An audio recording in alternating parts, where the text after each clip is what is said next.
Assalamualaikum warahmatullahi wabarakatuh. Perkenalkan, nama saya Lulu Fernanda Kalistasiaan dari kelas 11 5 absen 20. Di sini saya akan mempresentasikan tentang penelitian statistika regresi yang telah saya lakukan.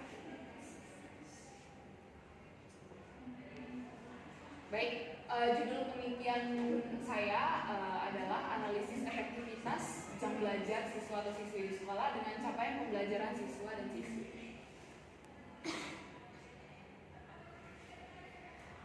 Latar belakang mengapa saya memilih judul ini untuk penelitian saya adalah saya memutuskan mengambil judul analisis efektivitas jam belajar siswa atau siswi di sekolah dengan capaian pembelajaran siswa atau siswi, dikarenakan banyaknya siswa atau siswi yang meluangkan waktu cukup banyak di sekolah, baik untuk pelajaran maupun organisasi atau ekstrakurikuler. Ini menjadi hal yang membuat saya cukup penasaran karena tidak semua anak yang meluangkan waktu lebih banyak di sekolah ternyata memiliki capaian pembelajaran yang lebih, atau di mana biasanya lebih banyak waktu di sekolah akan meningkatkan jam belajar. Dan tidak semua anak yang meluangkan waktu untuk belajar di rumah ternyata memiliki capaian pembelajaran yang kurang. Baik, di sini saya akan menjelaskan tentang tujuan dan manfaat dari penelitian statistika regresi saya. Tujuannya yang pertama adalah untuk mengetahui apakah jam belajar siswa berpengaruh dengan capaian pembelajaran mereka di sekolah. Yang kedua, untuk dapat mengetahui permasalahan yang terjadi terkait dengan capaian pembelajaran. Dan yang terakhir, untuk memenuhi tugas dan ulangan akhir matematika wajib kelas 11 semester 2. Untuk manfaatnya sendiri itu, yang pertama, untuk dapat memperbaiki capaian pembelajaran yang kurang dilihat dari jam aktivitas belajar di sekolah. Yang kedua, untuk dapat menganalisa capaian pembelajaran yang didapat melalui jam aktivitas belajar yang dilalui.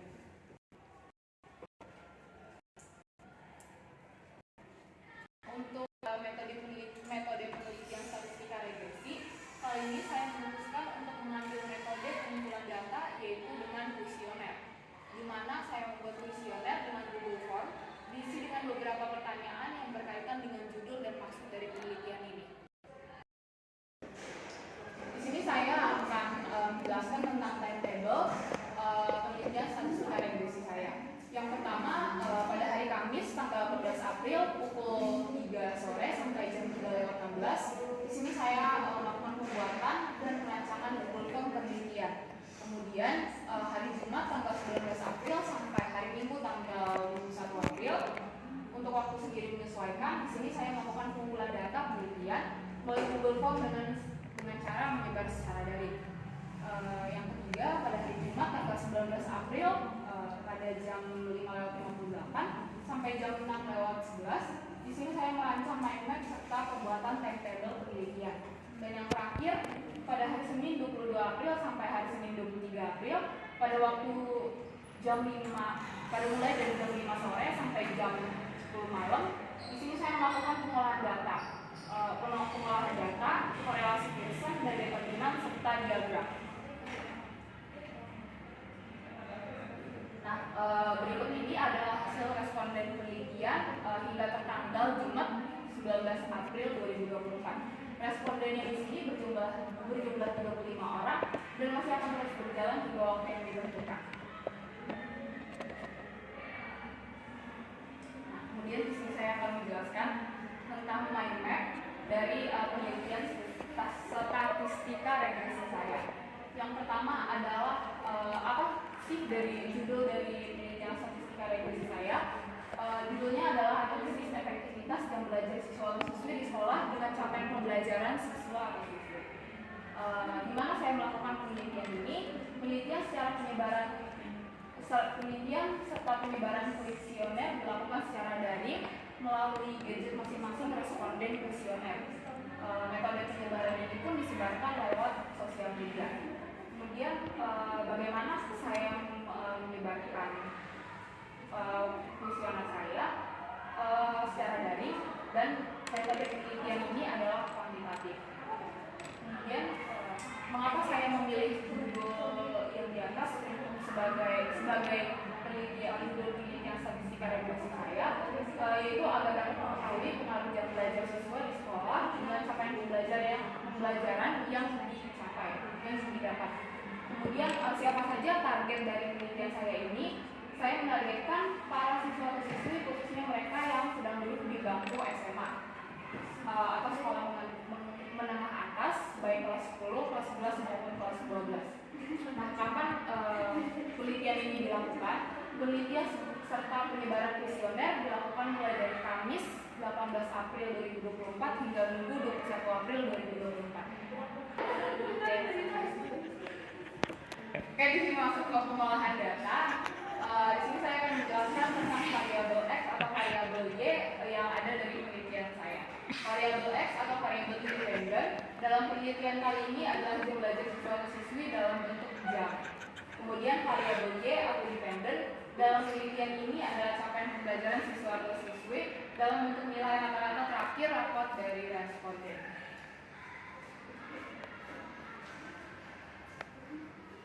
Kemudian di sini terlampir cara-cara dari saya untuk menunjukkan garis regresi dari hasil penelitian. Untuk SXY sendiri itu nilainya adalah 27.358,76624. Nah, untuk SX kuadratnya itu ada 3.155,8485. Nah, untuk persamaan garis regresi di sini Y topinya saya mendapat 8,7969888 X min 7,8105. Nah, untuk koefisien korelasi Pearson dan koefisien determinasinya, untuk koefisien Pearsonnya itu saya mendapat 0,02941 dan untuk koefisien determinasinya itu saya mendapat 0,00864948. Nah, ini adalah grafik diagram pencar dari hasil Y-topi dan koefisien determinasi yang sudah saya kerjakan tadi. Baik, di sini saya akan menjelaskan tentang kesimpulan dari penelitian statistika regresi saya. Dalam pengolahan data penelitian, saya dapat menyimpulkan bahwa penelitian ini memiliki korelasi yang lemah karena didapatkan hasil dari koefisien Pearson saya adalah 0,02941 dan itu mendekati nilai 0. Lalu untuk nilai koefisien determinasi saya mendapat nilai 0,8%, yang dimana ini menunjukkan bahwa lama jam belajar di sekolah tidak mempengaruhi capaian pembelajaran siswa atau siswi sekolah. Serta untuk bentuk diagram pencar sudah menunjukkan bahwa tidak ada korelasi. Selain berdasarkan hasil perolehan data, saya dapat menyimpulkan mengapa lama jam belajar di sekolah tidak mempengaruhi capaian pembelajaran. Itu karena tidak selalu siswa atau siswi yang pulang lebih cepat ternyata mencapai capaian pembelajaran yang rendah. Begitu juga dengan sebaliknya. Kemungkinan besar mereka yang pulang lebih cepat dapat beristirahat dan meningkatkan kinerja otak sehingga dapat belajar di malam hari dengan tenang. Mereka yang memiliki jam belajar lebih lama pun belum tentu efektif memiliki capaian pembelajaran yang tinggi, dikarenakan kemungkinan mereka kelelahan atau jenuh saat belajar terlalu lama, menyebabkan turunnya kinerja otak dan tidak dapat menangkap pembelajaran dengan benar. Baik, sekian presentasi hasil dari penelitian statistika regresi saya. Kurang lebihnya mohon maaf. Wassalamualaikum warahmatullahi wabarakatuh.